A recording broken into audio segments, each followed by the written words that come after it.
There's something about that number, $2 billion, that doesn't sit right with me. Not in a bad way, just in the way that makes your brain pause for a second, like it's trying to catch up to what you're actually looking at. Because that kind of money doesn't belong in the world of video games. It belongs in aerospace, or global infrastructure, or some classified Pentagon program. Not in something where you press buttons to make your character punch people and steal cars. And that's what makes it so fascinating. Because if Rockstar really did pour 2 billion into GTA 6, if that number is even half true, then it tells me one thing. This isn't just a sequel. It's not just a shinier, more expensive version of what we've already played. It's something else. And whatever that is, they're not ready to fully explain it yet. See, when Rockstar spends money, they don't spend it like other studios. They build systems, not just scenes. They build experiences that feel alive, like something's pulsing underneath the surface. And now they're doing it with the kind of money that rewires how people think about games entirely. This isn't just a flex, it's a signal. And I think most people are missing what it's actually pointing toward.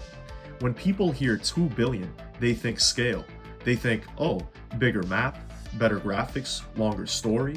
But that kind of thinking is still stuck in the past.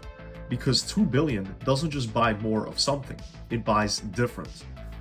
You don't drop a number like that to make puddles reflect better, or to have a few extra NPCs walking around the sidewalk. That kind of money doesn't go towards polish, it goes towards architecture. It goes towards building something that isn't just immersive but self-sustaining, like a digital ecosystem that breathes with or without you. And when you really think about how Rockstar operates, the way they've always treated open worlds like living organisms, it kind of starts to click. This isn't just about the player anymore. It's about what the world is doing when you're not looking. It's about how everything reacts, adapts, and spirals, not because it's scripted to, but because it's designed to move on its own. That's not storytelling, that's simulation. And suddenly, 2 billion starts to make more sense. Because if they're really building a world that can think for itself, a world where every action has weight, where the line between system and story gets blurred so deeply you stop noticing it, then what we're looking at might not be a game at all. It might be the blueprint for something else entirely. This kind of money goes far beyond just handing people bigger maps or more cutscenes. It's about laying down foundations, tectonic plates, not tile paint. Because 2 billion doesn't just scale existing systems, it reinvents them. Consider what industry analysts and insiders believe. After the 2022 leak, screenshots began circulating from alleged hacker conversations claiming Rockstar's total project allocation is about 2 billion, covering everything from development to post-launch support and marketing. That covers a lot of ground. Firstly, a massive team stretched across multiple studios worldwide. Red Dead 2 was already nearing 540 million total. On GTA 6, it could be 4 times that just to keep expanding systems, tech, and runtime infrastructure. An ex-Rockstar tech lead even said the future might make GTA 7 cheaper to build thanks to AI, but no games will ever outcost GTA 6, purely due to the scale of the work being done now. Secondly, marketing and live service support.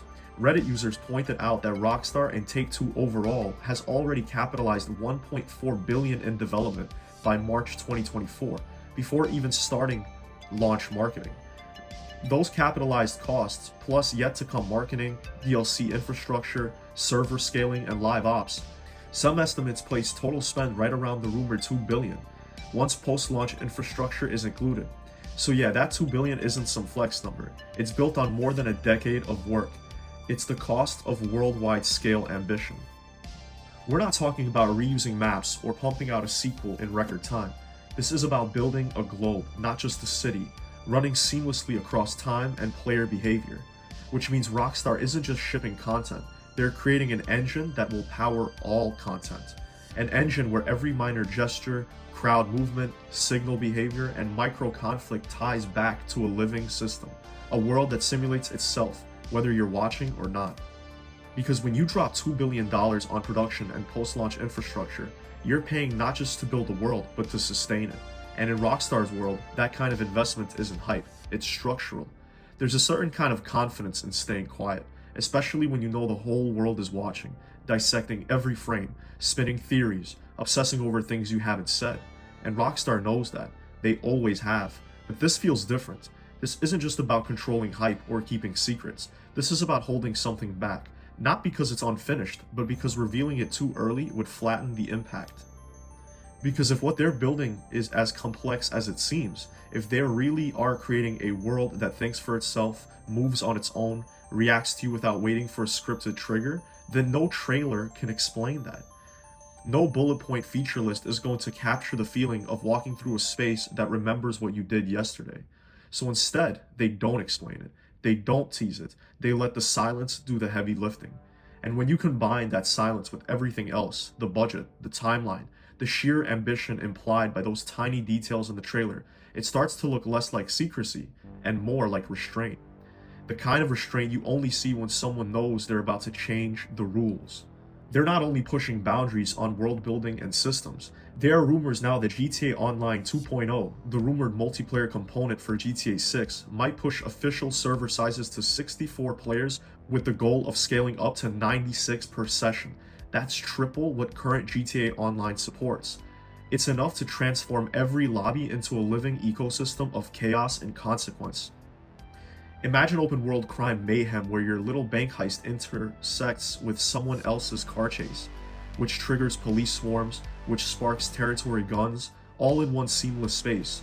No loading screens, no instancing, just emergent narrative coexisting with your single player drama.